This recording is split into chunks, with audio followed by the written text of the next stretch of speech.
Frères et sœurs, bonjour et bon sabbat. Amen. Que la grâce et la paix de l'Éternel notre Dieu et de son Fils Jésus-Christ soient avec chacun de nous. Amen. Et bienvenue dans l'église la matin.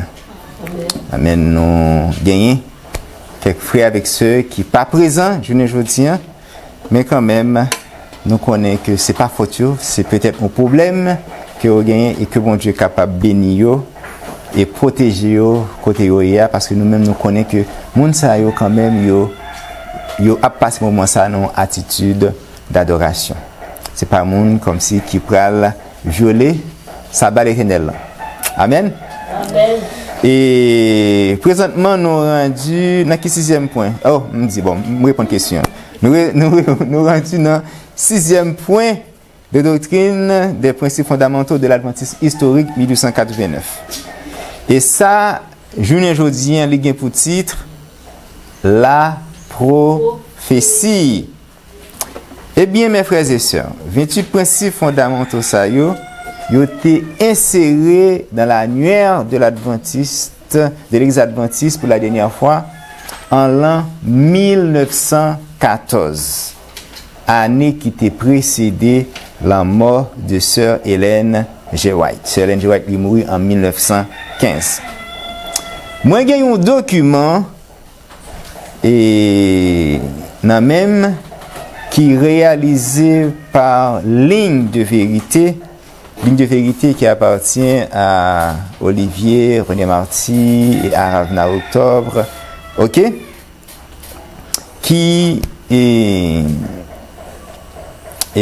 Olivier lycéen ancien de l'Église adventiste historique 1889 mondiale. OK? Document ça nous est là lié pour titre chronologie adventiste. C'est un document que moi conseille nous franchement pour nous capables de faire tout effort nous pour nous procurer. Si effectivement nous t'aimé gagner des informations, une connaissance parfaite de l'histoire de l'adventisme en général. OK? Je ne vais pas cacher dire nous, petit document ça, c'est un document que de temps en temps, mal la donne, nous sommes capables de prendre des choses, nous sommes capables de partager ensemble avec nous dans la série ça que moi-même après ensemble avec nous. OK? Document ça, il parlait de l'œuvre adventiste à partir de 1860 à l'année 2018. Et je connais que Frère Olivier, il a continué il a pour lui faire aussi, ça relève une sorte de à jour, là-dedans, une sorte de mise à jour là-dedans. Nous allons permettre pour capable de lire pour nous et qui ça qui mène vraiment l'église adventiste vers la modernisation, vers l'apostasie. Eh bien, dans l'année 1931, mais ça qui est mentionné dans le document ça. OK? Nous allons arriver en 1931. Les responsables d'église d'Afrique demandent une déclaration qui aidera à une meilleure compréhension de notre travail. En réponse à cette demande, une déclaration de foi appropriée est publiée dans l'annuaire 1931. Ça, moi dis nous là, nous sommes capables de vérifier dans page 9, livre adventiste qui titré Ce que croient les adventistes. Frère René Patin, pas bon nous mentir.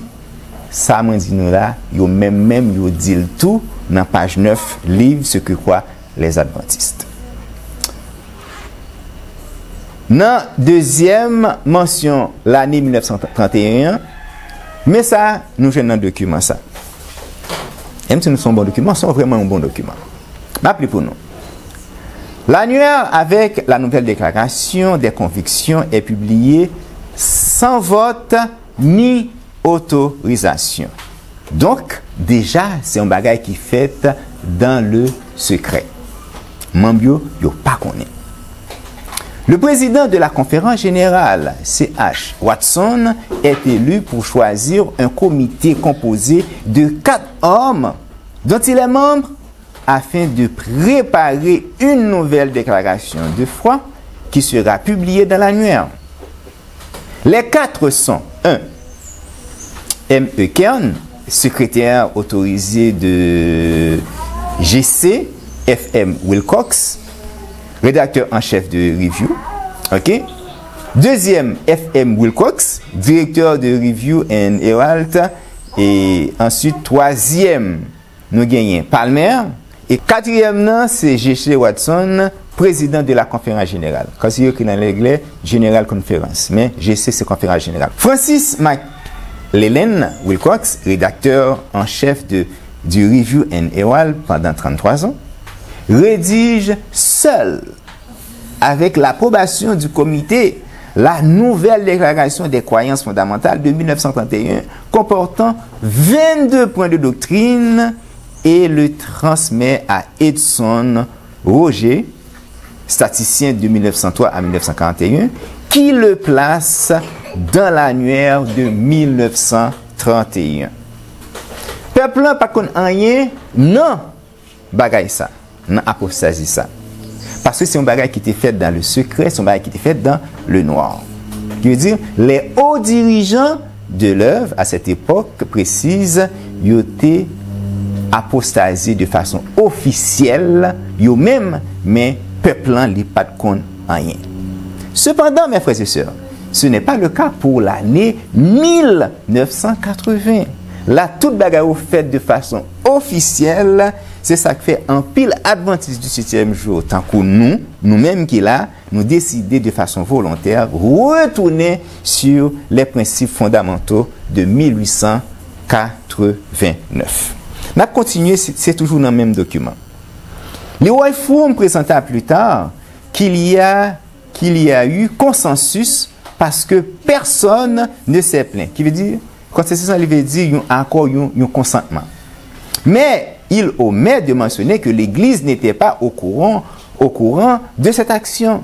Le président Watson sait, mais ne cherche pas à prendre des mesures officielles. Ainsi, l'énoncé des convictions n'est pas ajouté par l'approbation de la conférence générale, mais d'un commun accord et est accepté sans contestation. Toujours dans la chronologie adventiste et dans l'année 1931, ce document mentionne les deux premiers principes fondamentaux 1812 et 1889 de la principe historique énoncent en partie. C'est ça que nous-mêmes nous voyons déjà. Qu'il n'y a qu'un seul Dieu, partout présent, par son représentant, l'Esprit Saint. 2. Qu'il n'y a qu'un seul Seigneur, Jésus-Christ, le Fils du Père éternel, qu'il a pris sur lui la nature de la semence d'Abraham pour la rédemption de notre race déchue. On va continuer. L'annuaire de 1931 déclare maintenant que la divinité ou Trinité se compose du Père éternel, le Seigneur Jésus-Christ, le Fils du Père éternel, l'Esprit Saint, la troisième personne de la divinité. Et ensuite, les points qui sont entièrement supprimés des principes fondamentaux de 1812-1889 incluent la prophétie, ça n'a pas joué aujourd'hui, et la papauté, homme de péché. La vision des pionniers sur Christ après la chute de l'homme change de la nature avant le péché de l'homme. L'œuvre de l'expiation finale du Christ dans le lieu très saint depuis 1954 est omise et maintenant remplacée par l'expiation accomplie sur la croix. Et le Christ vit maintenant pour intercéder en notre faveur. Et la purification du sanctuaire indiquant le travail d'effacer le péché est maintenant remplacée par seulement une œuvre de jugement. On va continuer. Maintenant, l'Église SDA a une nouvelle déclaration sur la Trinité, un nouveau Christ avec une nature humaine non déchue au lieu d'une nature humaine déchue, mais non corrompue. Et une nouvelle expiation finale qui a été achevée sur la croix plutôt que dans le lieu très saint du ciel. Eh bien, ces changements doctrinaux placent l'Église SDA en harmonie avec les églises de Babylone qui gardent le dimanche et rendent possible des liens œcuméniques avec d'autres confessions. C'est ça que nous avons vu aujourd'hui. Pour faire quoi? Pour étayer ces nouvelles doctrines apostates, une nouvelle Bible, l'American Revised Version maintenant approuvée par la papauté, est adoptée. Même Bible qu'on y a là, même Bible qui mentionnait là, l'American Revised Version, maintenant approuvée par la papauté. Frères et sœurs, franchement, moi, recommandez-nous pour nous capables de procurer nos documents ça qui gagnent une quarantaine de pages. Alors, moi, invitez-nous à entrer en contact avec frère Olivier Dubois qui est disponible et c'est un mec qui est très gentil qui a répondu nous et ensuite qui a fait le nécessaire pour le capable de faire nous joindre documents ça. Et ensuite, en 1932, le premier manuel de l'Église est publié avec les 22 articles des croyances fondamentales de 1931.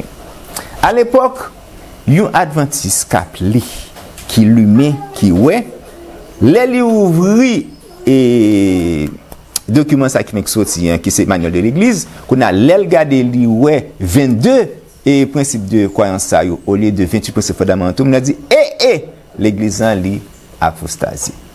Et ça fait en pile moun, quelques grands moun à l'époque te dit l'Église adventiste mes amis rejeté principe, c'est après ça pour le connaître, c'est bagaille ça était fait en secret en 1931.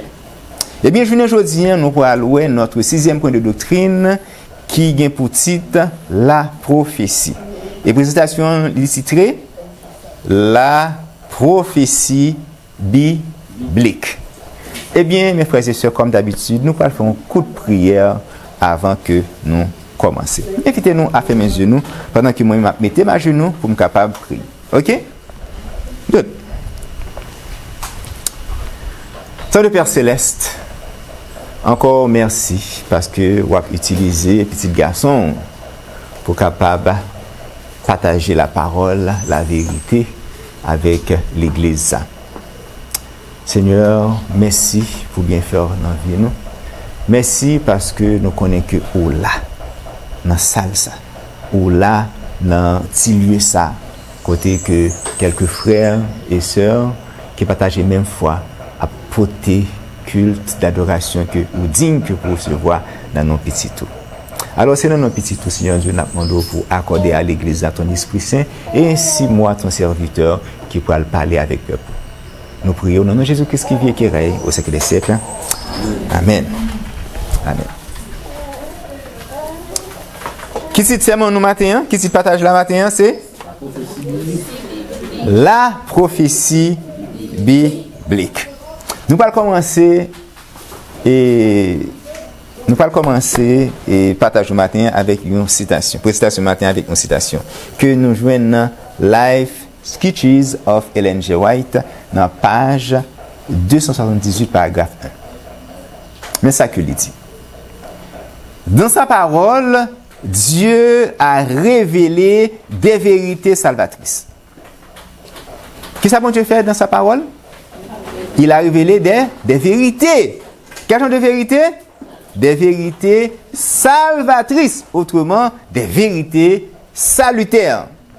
Cependant, mes frères et sœurs, qui gens que nous devons procéder pour être capables de comprendre la vérité ça? Répondons-nous. En tant que peuple, nous devrions être quoi?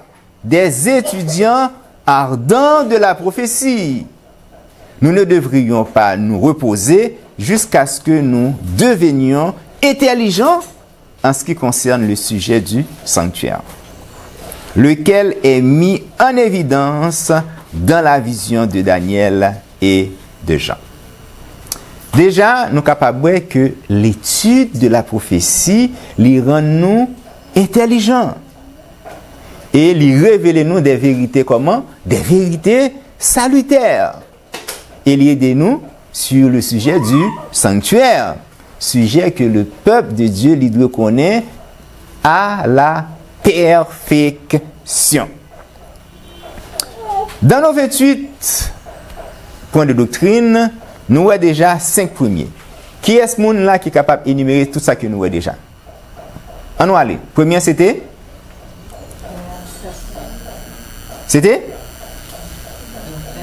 Le Père, le Dieu de l'univers. Deuxième, c'était qui ça? C'est facile. Le Fils de Dieu. Troisième, c'était qui ça? Bravo Alexandra. Et ensuite, le baptême. Et ensuite, la nouvelle naissance. Qui ça nous dit dans tout principe fondamental ça yo? Nous voyons que yo tout principe fondamental ça yo té et c'est des doctrines salutaires que yo. Et si c'est pas vrai, nous démontrons. OK? Qui veut dire nous devons considérer doctrine ça yo, nous devons vivre selon yo et nous devons pratiquer yo. Les considérer, les vivre et aussi les pratiquer. Bon. Prophétie biblique. Là où dit nous prophétie, nous est nécessairement qui ça? Nous est prophète. Et c'est pas vrai? Et si nous regardons le mot prophète dans la rousse, mais qui ça que lui dit nous? Le prophète est celui qui interprète la volonté d'une divinité pour le présent et pour l'avenir. C'est ça que la rousse liban nous comme signification du mot prophète.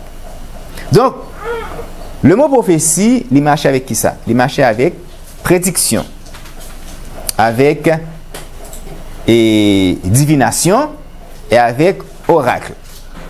Et dernier mot ça, oracle, qui ça nous est capable de là-dedans? Nous capable de là-dedans infaillibilité d'une grande autorité.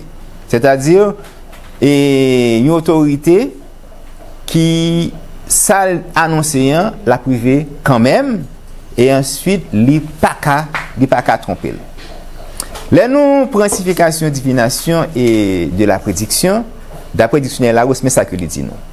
C'est l'art de prédire l'avenir par l'observation et l'interprétation de certains phénomènes. C'est l'action d'annoncer par avance l'avenir. Donc, discours annonçant les événements futurs. Mes frères et sœurs, si nous demandons à un monde qui n'est pas chrétien, pour le nommer un prophète très connu, pas penser que moun sa li pral citer nous Moïse, Jérémie, Esaïe, Ézéchiel, Élie, Daniel, etc. Qui moun nous pense que yon moun qui pas chrétien pral mentionner nous comme prophète? Qui? Jésus? Non. Yo pral citer nous yon nèg relé Nostradamus. Vous pas entendre de ça? Eh bien, qui est Nostradamus?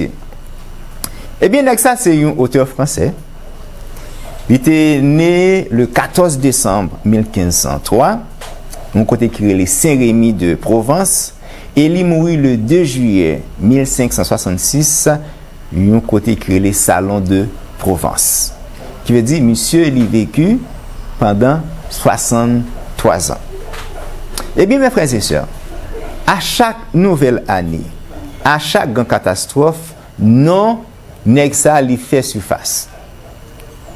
Et si nous faisons une simple recherche sur Internet, sur Google, qui est un moteur de recherche très connu, qui veut dire qu'on a besoin que vous mentionnez prophétie de Nostradamus pour l'année 2023 et les années à venir.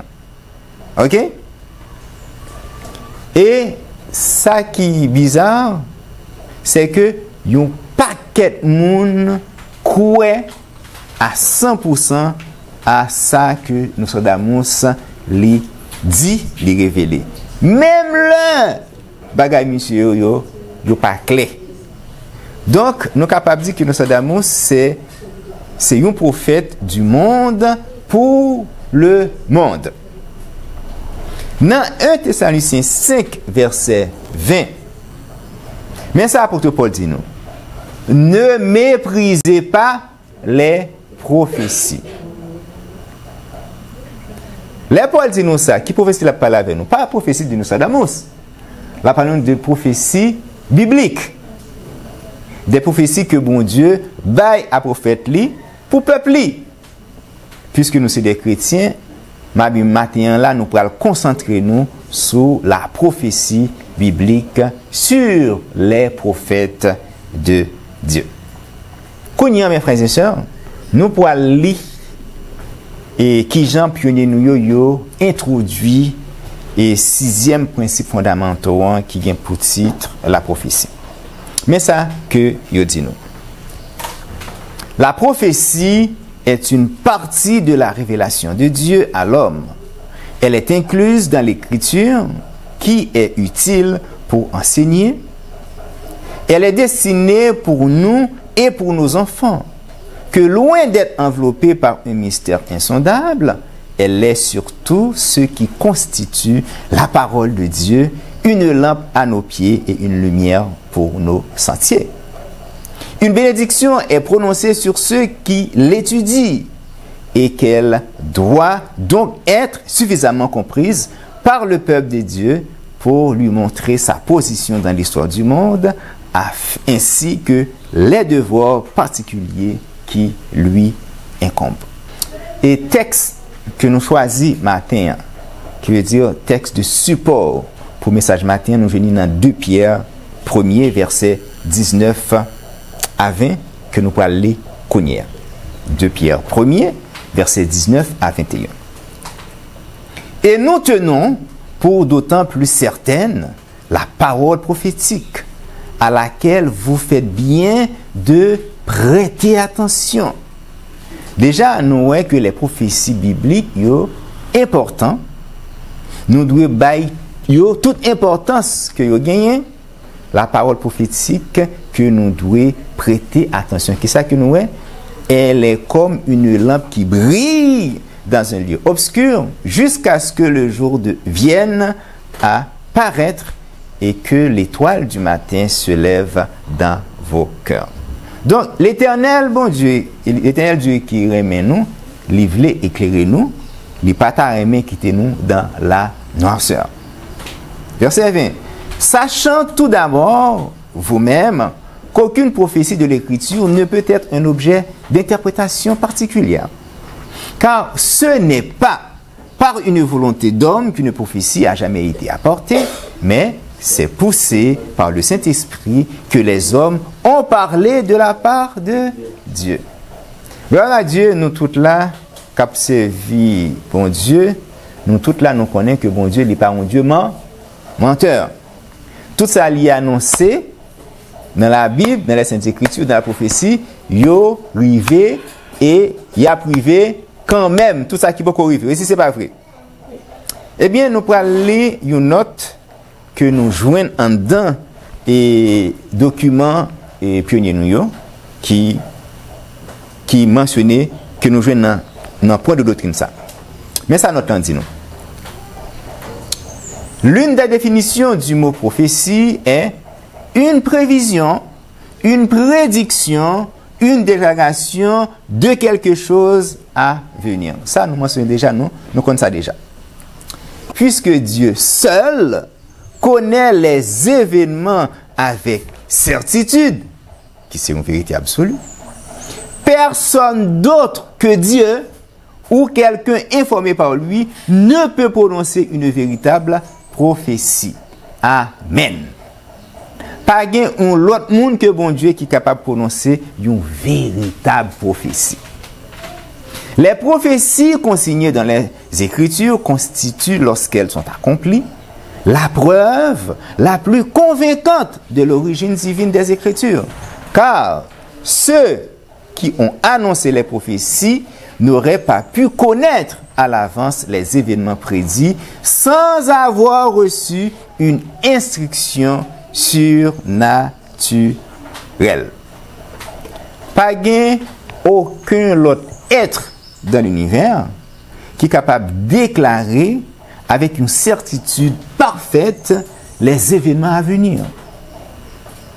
Il n'y a que l'Éternel Dieu qui connaît vraiment l'avenir. Par l'accomplissement des prophéties bibliques, ça prouvait que les Saintes Écritures sortent vraiment de l'Éternel. Effectivement, frères et sœurs, pas de l'autre monde qui est capable de prédire les événements qui viennent pour arriver. Si ce n'est pas l'Éternel même qui fait mon nom connaît. Et si nous comprenons. Good. Le voyant. Le voyant, c'est un monde qui prétend qu'il est capable de lire le passé et l'avenir. Bravo, ma fille. Des fois, nous entendons une série de monde qui dit que vous pouvez consulter un voyant. OK? Puis vous connaissez qui gens tel bagaille était passé et qui gens tel bagaille pour le passer et qui gens tel bagaille a fini. Eh bien, un petit bon Dieu capable de considérer comme un voyant. Qui veut dire c'est un don de Dieu. L'expression voyant, mes frères et sœurs, c'est un bagage qui est biblique, qui est équivalent à prophète. C'est un mot que patriarche a utilisé et longtemps pour aller consulter un prophète. C'est ça qu'on dit. Eh bien, nous parlons de ça dans 1 Samuel 9, verset 9. Entendez, oui? Autrefois, en Israël, quand on allait consulter Dieu, on disait ainsi, venez, allons jusqu'au voyant, car celui qu'on appelle aujourd'hui le prophète s'appelait autrefois le voyant. Je ne dis pas, le mot voyant est utilisé dans le bagage mystique. Vous comprenez? Et entre les gens qui pratiquent magie, qui pratiquent vaudou, etc. Mais tandis que nous-mêmes qui servons bon Dieu, nous utilisons le mot prophète. Et si ce n'est pas vrai, c'est parce que nous manifestons foi nous dans la parole de Dieu. Alors, là, nous parlons pour qu'on fasse une différence. Puis, nous parlons de voyant, et puis nous-mêmes, nous utilisons le mot prophète. Mais dans les temps anciens, quand les Israélites allaient consulter Dieu pour connaître l'avenir, ils étaient dirigés vers un prophète que nous disons croyants. OK? Parce que nous connaissons que tout ça que le prophète l'Éternel en poil dit, il sorti de l'Éternel. Chose que nous pouvons louer avec Daniel, qui pourra dire nous ça dans Daniel 2, versets 21 à 23. Daniel 2, versets 21 à 23. C'est lui qui dit, c'est l'Éternel qui change les temps et les circonstances, qui renverse et qui établit les rois, qui donne la sagesse aux sages et la science à ceux qui ont de l'intelligence. Je dis, ceux qui sont intelligents sont ceux qui acceptent d'entrer dans le plan du salut. Verset 22. Il révèle ce qui est profond et caché. Qu'est-ce que ça Dieu fait, mes frères et sœurs? Il révèle ce qui est profond et caché. Il connaît ce qui est dans les ténèbres et la lumière demeure en lui. Verset 23. Dieu de mes pères, je te glorifie et je te loue de ce que tu m'as donné la sagesse et la force et de ce que tu m'as fait connaître ce que nous t'avons demandé, de ce que tu nous as révélé le secret du roi. Roi et Babylone, qui c'est qui est Nebuchadnezzar? Il t'a fait un rêve, mes frères et sœurs. Rêve il t'a fait, il n'a pas raconté aucun monde. D'ailleurs, il n'a pas raconté aucun monde, lui-même l'oublié. Quand un nègre fait pression sur ce de monde, il dit mon comme ça, viens dire rêve yo. Si pas bon, dis qui rêve m'te fait et nous expliquer m'a touyer nous avec toute famille nous, toute petite nous. Waouh, mais nèg ça sont actionnaires, son monde fou, c'est engendré. Il t'a fait vraiment. Et heureusement Daniel était là. Le Daniel entendait ça, Daniel a prié bon Dieu, il dit bon Dieu, t'en prie, ou même qui révèle les secrets, révélez-moi qui rêve va faire. Ouais, l'Éternel révélé Daniel. Nous voyons dans 2 premiers versets ça yo. Prophète Daniel il parle nous 7 caractéristiques que bon Dieu gagne dans 2 petits bagages ça. Moi énumérer pour nous. L'Éternel change les temps et les circonstances. L'Éternel renverse et établit les rois. Il donne la sagesse aux sages, de la science à ceux qui ont de l'intelligence. 5. Il révèle ce qui est profond et caché. L'Éternel connaît ce qui est dans les ténèbres et la lumière demeure en lui. Nous allons dire que tout nèg doit agir en secret dans noir, il pas agir pour l'Éternel. Comment tu as les 4 nèg mettre ensemble pour changer les 28 principes fondamentaux pour venir by 22. Et puis tout c'est de mon marcher derrière yo et puis tout yo pas connaît, yo avec. Et nous dit bon Dieu merci bon Dieu montrez-nous que ça nèg t'a fait dans noir. En 1932, bon Dieu fait écrire pour peuple capable ouais et en 1931, ils ont officialisé tête eux-mêmes comme des apostats. Qui veut dire qu'on y a le peuple adventiste où qu'on est. Alors, c'est eux-mêmes qui connaissent pour qui est soit proposition. Et si c'est pour l'Éternel ou bien pour apostat adventiste de l'Église moderne. Cette caractéristique, ça vous fait connaître que l'Éternel, Dieu, est derrière tous les événements de la terre et rien, vraiment rien ne lui échappe. Tout est sous son contrôle. L'Éternel fait don de sagesse, de voyance, de prophétie. Toute révélation vient de lui. Pardon. Les plus simples personnes peuvent recevoir de grandes révélations. Même les gens qui n'ont pas fréquenté grande école classique. Même les gens qui n'ont pas fait philo, ils n'ont pas fait seconde. Vous comprenez? D'ailleurs, nous avons la preuve, même les gens qui n'ont pas instruit. Nous avons la preuve avec qui est-ce? Nous avons la preuve avec Sœur Ellen G. White. Ok? C'est l'Éternel, le Père de Jésus, qui révèle tout et qui fait don de voyance même aux enfants. Ça qui arrive. Ensuite, des messieurs, on lundi matin, nous levons pour mener à l'école. Et puis, tout le monde, ils font un rêve. Nous ne connaissons pas. Ils disent, maman, je ne vais pas à l'école. Nous-mêmes qui sommes sages pour nous dire, si chérie, on ne va pas faire ça, comme ça, on va l'école. Mais qu'on a dit pour pas l'école. Dis-moi pour qu'ils ne soient pas à l'école. Bon Dieu est capable de révéler nos bagages qui peuvent arriver. Bon Dieu révèle des choses. Vous comprenez? Matthieu 11, versets 25 et 26. En ce temps-là, Jésus prit la parole et dit, « Je te loue, Père, Seigneur du ciel et de la terre, de ce que tu as caché ces choses aux sages et aux intelligents, et de ce que tu les as révélées aux enfants. Oui, Père, je te loue de ce que tu l'as vu ainsi. » La prophétie est donnée par Dieu à l'homme, que par lui, afin que ses enfants puissent cultiver la foi en lui et en sa parole. Et c'est par amour que l'Éternel prévient aux hommes les événements qui vont surgir. Bon Dieu, il remet nous et il ne peut pas cacher nous en rien. Amos 3, verset 7.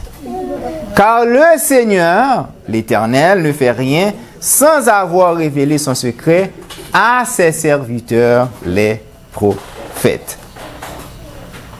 Nous, tout le monde qui a une bonne connaissance de la divinité, capable de connaître effectivement que c'est le Père qui enseigne et qui révèle à Jésus-Christ tout ça que Jésus-Christ était de connaître, tout ça Jésus-Christ connaît, et Christ, Jésus-Christ même, n'est pas capable de faire rien sans papa.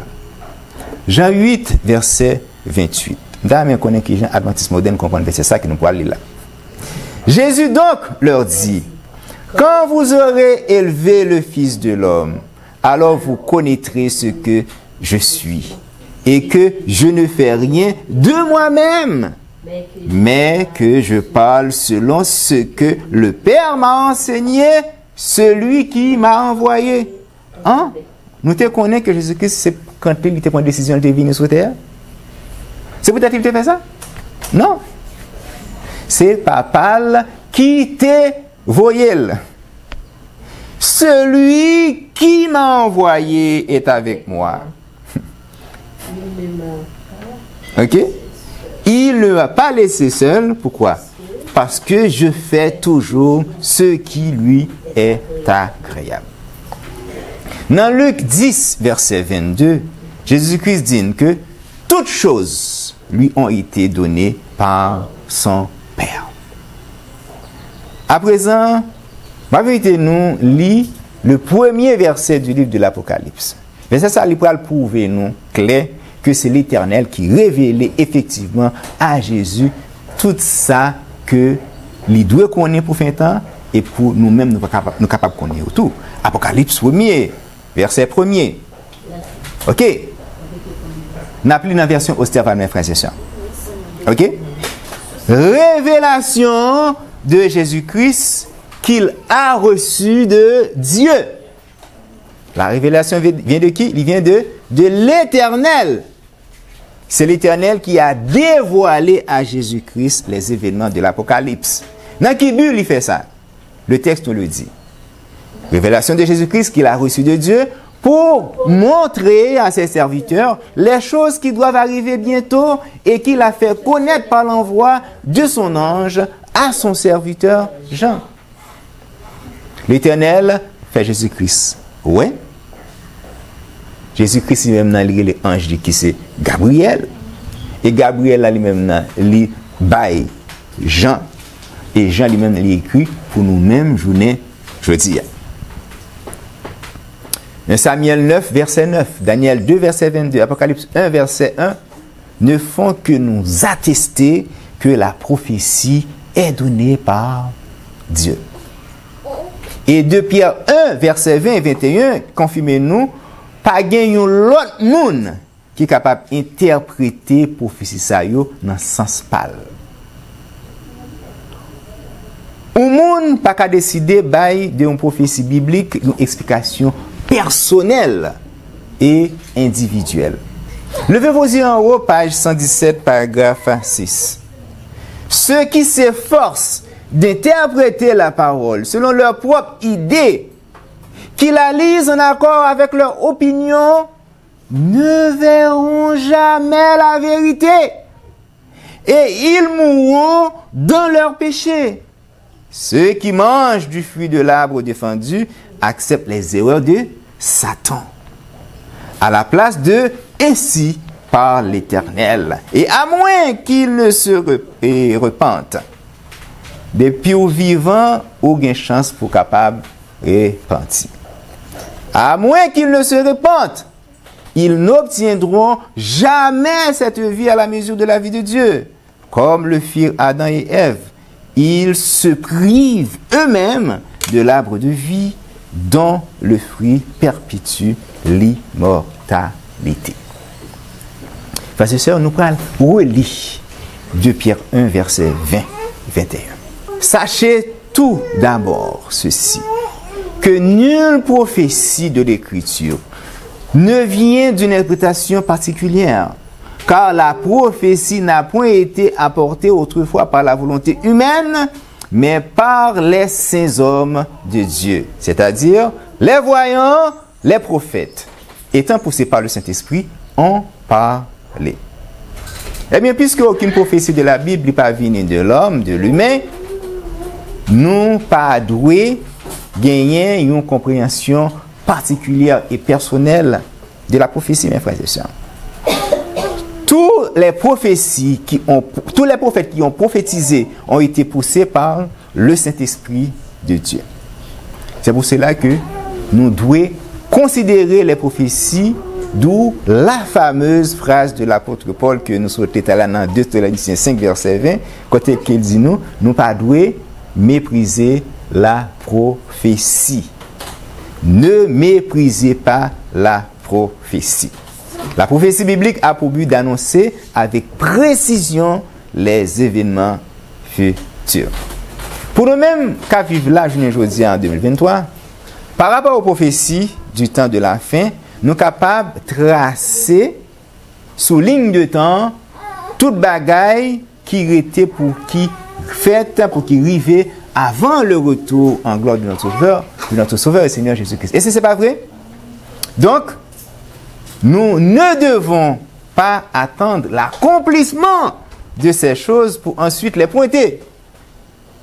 Nous avons pour devoir de les annoncer à haute voix comme l'ange de l'Apocalypse 18. Ça prouve que nous gagnons vraiment la foi en la parole de Dieu, nous gagnons la foi dans la prophétie biblique et que foi nous lit juste, lit certaine et sûre. Dans le livre Conseil à l'Église, Sir Ellen G. White mentionne nous ça. Il pose nous 5 questions. Nous allons lire ensemble avec moi et 5 questions ça. Mais ça que il dit. Première question. Attendrons-nous que s'accomplissent les prophéties concernant la fin avant d'en parler? Déjà, nous voyons que Sir Ellen G. White motive nous pour nous parler de prophéties. Deuxième question. À quoi serviraient alors nos paroles effectivement, qui sens ça t'a gagné pour ces les bagages l'arrivée pour nous dire moun yo, ah, nous ça t'a dit nous, mais il écrit là. Troisième question. Attendrons-nous que les jugements de Dieu s'abattent sur les pécheurs avant de leur dire comment ils peuvent les éviter? Est-ce que c'est les 7 derniers fléaux à commencer à tomber? Nous parlons dire moun yo, nous parlons prophétiser, nous parlons dire moun yo, mais qui sont ça gagne? Quatrième question. Où est notre foi dans la parole de Dieu? Cinquième et dernière question. Devrons-nous voir se réaliser les choses annoncées pour y croire? Et le texte se termine ainsi. La lumière divine a projeté sur nous ses rayons salutaires. Les prophéties bibliques sont salutaires. Elles nous aident à nous préparer. La lumière divine a projeté sur nous ses rayons salutaires, nous montrant que le jour du Seigneur est proche à la porte. Lisons et comprenons avant qu'il soit trop tard. Fin de citation. Mes frères et sœurs, ce n'est pas les bagailles là, les finivés pour nous dire et que bon Dieu t'a écrit ça. Nous devons absolument faire passer ce message là avant que l'y accompli. Sinon, nous ne pas croire vraiment dans les prophéties bibliques. Très souvent, en pile monde qui en pile monde dit que c'est travail pasteur avec ancien. En pile monde dit ça. Et au dit que ça c'est rapport que nous pas gain assez connaissance de prophétie qui fait nous pas capable prêcher, nous pas capable annoncer. Eh bien dans ça, qui ça et la servante du Seigneur nous dit. Nous allons aller dans le conseil à l'église, nous allons aller dans page 138 paragraphe 1. Les jeunes, attendez ça, ça c'est pour nous surtout. Mais nous aussi, attendez. Jésus invite tous ceux qui ont le goût des lectures légères à faire quoi? À considérer avec attention la parole de la prophétie qui est sûre. Là, on dit lecture légère. On connaît ça? On cap li Harlequin, on cap li roman. Vous comprenez? C'est ça. Il demande nous pour nous capables de considérer qui ça? Considérer la parole de la prophétie. Comment? Avec attention, qui est certaine et sûre. Amen. On continue. Prenons votre Bible et commencez à étudier avec un intérêt tout nouveau les récits sacrés de l'Ancien et du Nouveau Testament. Plus vous étudiez la Bible, plus elle vous semblera belle et moins vous serez porté aux lectures légères. Attachez à vos cœurs ce précieux volume, en parlant de la Bible, il sera pour vous un ami et un guide. Sage conseil, mes frères et sœurs. Il est important pour nous de croire que la prophétie biblique fait partie de la révélation de Dieu. La prophétie est le témoignage de Jésus. Et elle nous fortifie et nous donne une connaissance des événements à venir. Et nous aide à mieux nous préparer pour le retour en gloire de notre Sauveur et Seigneur Jésus-Christ. Donc la prophétie biblique nous est salutaire, mes frères et sœurs. L'enseignement et la prophétie. Eh bien, la prophétie est en lien avec le pilier de notre foi qui vient pour titre la foi de Jésus. Parce que le Christ, ça qu'on fait, il était qu'on utilisait la prophétie des Écritures pour être capable d'instruire et enseigner les Juifs. Frères et sœurs, nous avons une présentation sur la foi de Jésus que nous sommes capables de joindre sur YouTube.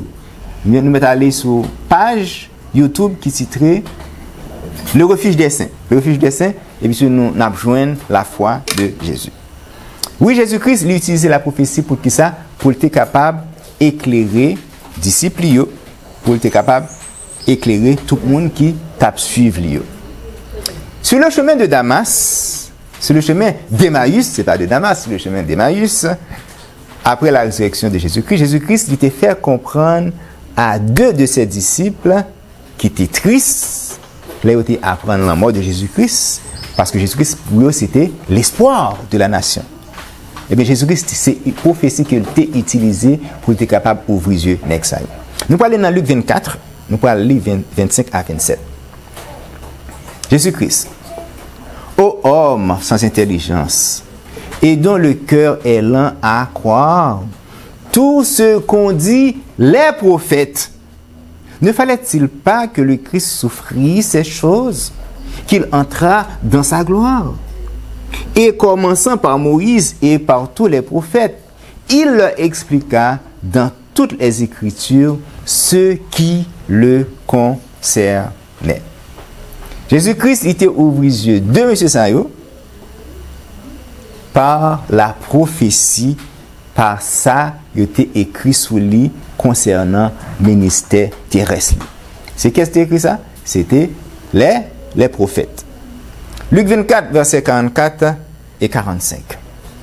Puis il leur dit, c'est là ce que je vous disais lorsque j'étais encore avec vous, qu'il fallait que s'accomplisse tout ce qui est écrit de moi dans la loi de Moïse, dans les prophètes et dans les psaumes. Alors il leur ouvrit l'esprit afin qu'ils comprissent les Écritures. Ainsi, nous sommes capables de réaliser que le point de doctrine de la prophétie est en lien avec le pilier de notre foi, qui est pour titre la foi de Jésus. Good. Maintenant, l'enseignement par la prophétie.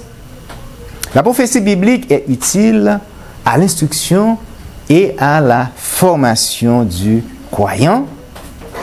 Elle fortifie le croyant et elle corrige aussi le croyant.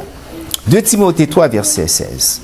Toute l'écriture est divinement inspirée et utile pour enseigner, pour convaincre, pour corriger, pour former à la justice. Pas de doute que prophétie est vraiment important, que point de doctrine ça, vraiment, c'est un point de doctrine vraiment qui est aussi important. D'ailleurs, tout ça que nous avons déjà avant ça, tout salutaire, tout important. Toutes les prophéties que Dieu nous révèle par les saints hommes et ses prophètes nous aident à faire quoi? À respecter les principes divins. Si Dieu a pris le soin de nous les révéler, nous devons absolument en tenir compte. Ça invite nous à lire Deutéronome 29, verset 29, qui dit nous: les choses cachées sont à l'Éternel notre Dieu, les choses révélées sont à nous et à nos enfants, à perpétuité, afin que nous mettions en pratique toutes les paroles de cette loi. La majorité des chrétiens, surtout ceux qui ne sont pas adventistes du 7e jour, pensent que le livre de l'Apocalypse, c'est un mystère. C'est un bagage insondable, un bagage qui est inaccessible, que vous ne pouvez pas raisonner, vous ne pouvez pas arriver à comprendre. Bien que nous voyons que c'est, qui ça a mentionné pour lui, c'est révélation. Révélation qui est destinée à tout chrétien, à toute la terre. Révélation de Jésus-Christ que Dieu lui a donné pour montrer à ses serviteurs les choses qui doivent arriver bientôt. Qui veut dire, c'est un bagage qui déjà dévoilé. Ce n'est pas un bagage caché pour nous les chrétiens. Pour le monde protestant, l'Apocalypse, la révélation reste une chose obscure, cachée. Il ne peut pas même oser approcher. Il y a des gens qui me disent ça que sur l'Apocalypse, il y a une fou. Eh bien, les rois, qui ça fait, ils mettent de côté Deutéronome 29, verset 29. La parole de Dieu qui est là pour nous guider dans le chemin de la lumière, de la vérité qui mène au ciel. Psaume 119, verset 105. Ta parole est une lampe à mes pieds et une lumière sur mon sentier. Une lampe, une lumière sur mon sentier. Parlons de lampe, qui c'est un objet qui est là pour chasser l'obscurité, chasser noirceur. Après un côté lumière gagnée pour noirceur. Et si ce n'est pas vrai. Eh bien, lampe ça, vous comparez à qui ça? À la parole prophétique. Chose que nous lisons dans le texte de base là, nous ne devons pas tenir compte de Pierre 1er, verset 19. nous avons aussi la parole des prophètes, qui est très ferme, à laquelle vous faites bien de vous attacher, comme une lampe qui brillait dans un lieu sombre, jusqu'à ce que le jour resplendît et que l'étoile du matin se leva dans vos cœurs. La parole prophétique est quoi? Est une lampe. Donc, une source produisant de la lumière. Lumière qui brille dans un lieu obscur, dans un lieu sombre. Par la prophétie, nous sommes des enfants de lumière, protégés contre les ténèbres et être prêts pour le retour et pour le grand jour redoutable de l'Éternel. 1 Thessaloniciens 5, versets 3 à 5. Quand les hommes diront paix et sûreté, alors une ruine soudaine les surprendra. Comme les douleurs de l'enfantement surprennent la femme enceinte, et ils n'échapperont point. Ça, c'est pour méchant, pour les gens qui ont perdu, les frères et sœurs. Les gens qui parlent en vérité, les gens qui rejettent prophétie, qui rejettent lumière, les gens qui aiment faire noir.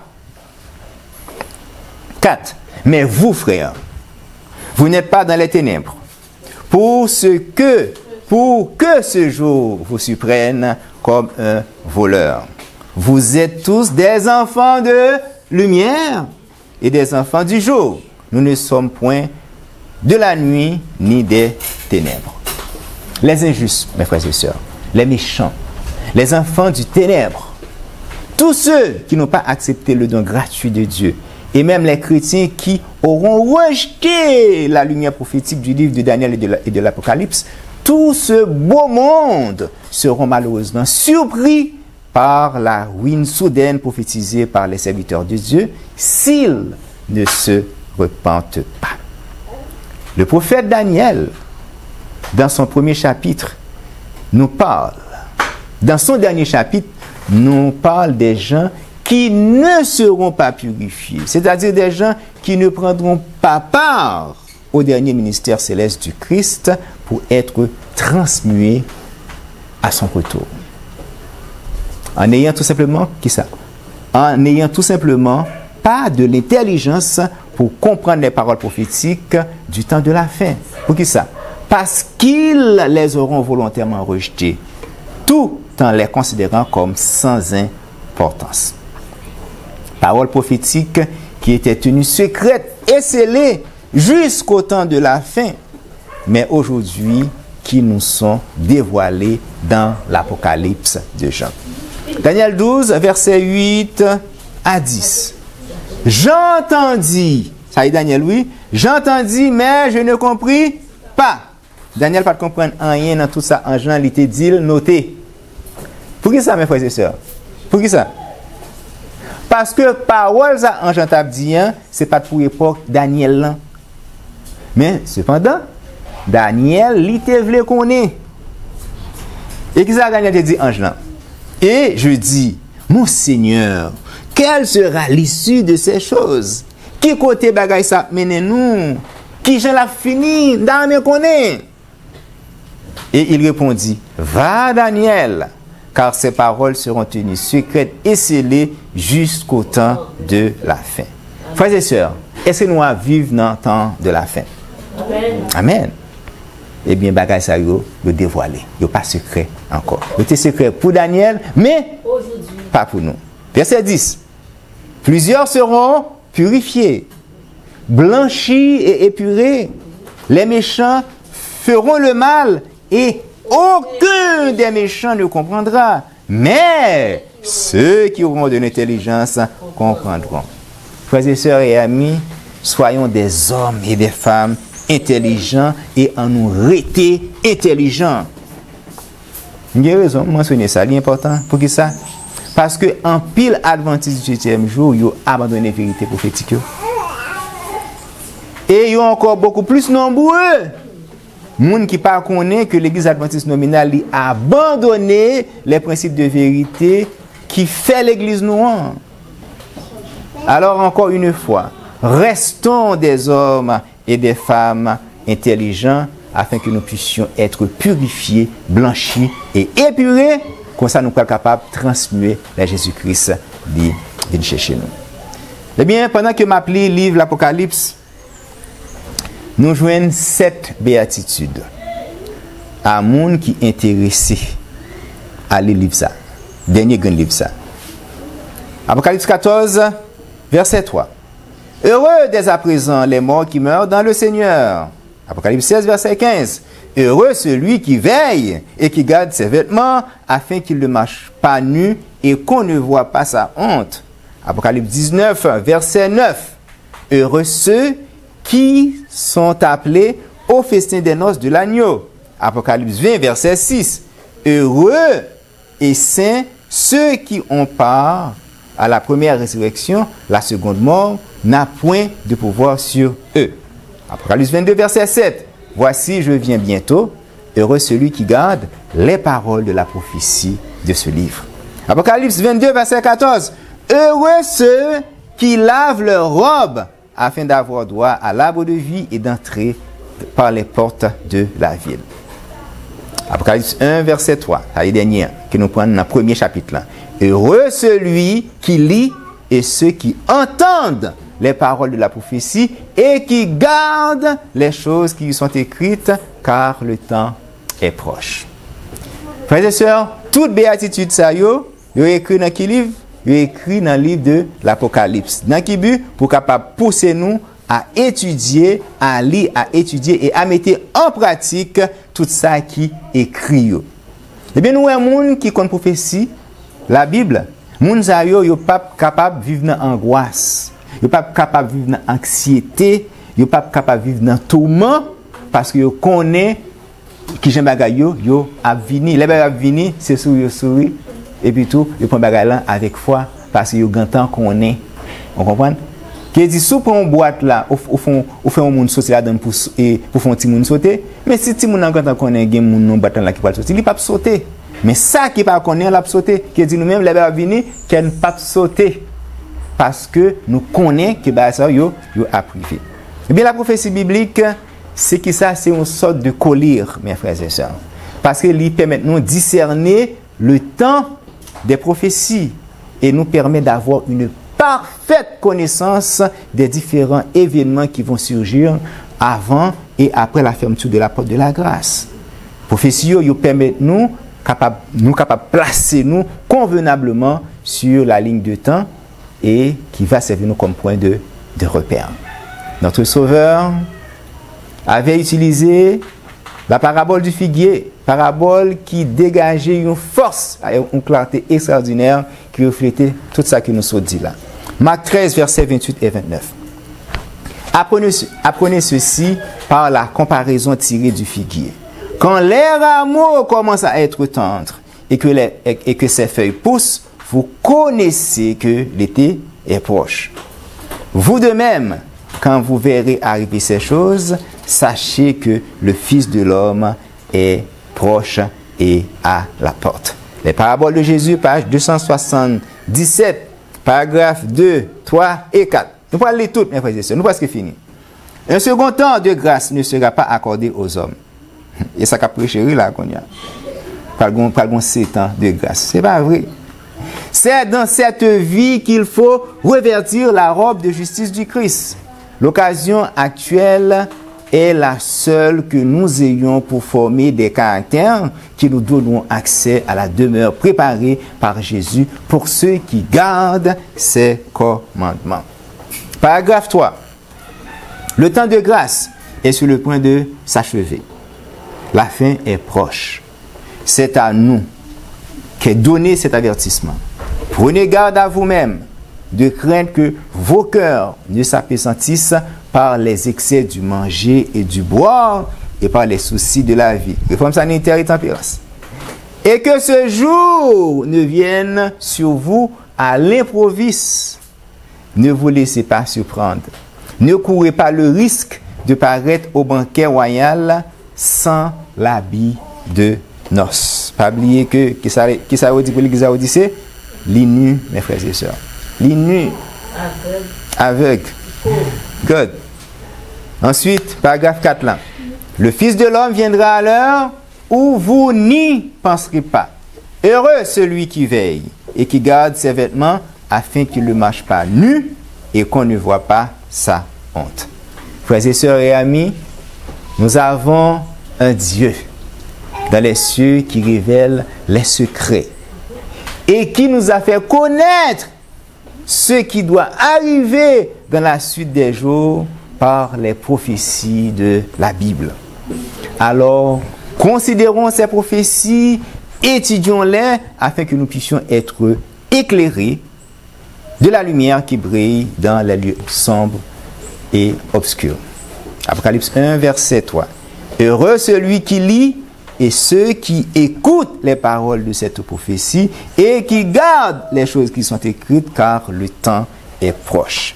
Frères et sœurs, que la grâce et la paix de notre Sauveur et Seigneur Jésus-Christ soient avec chacun de vous. Amen. Amen.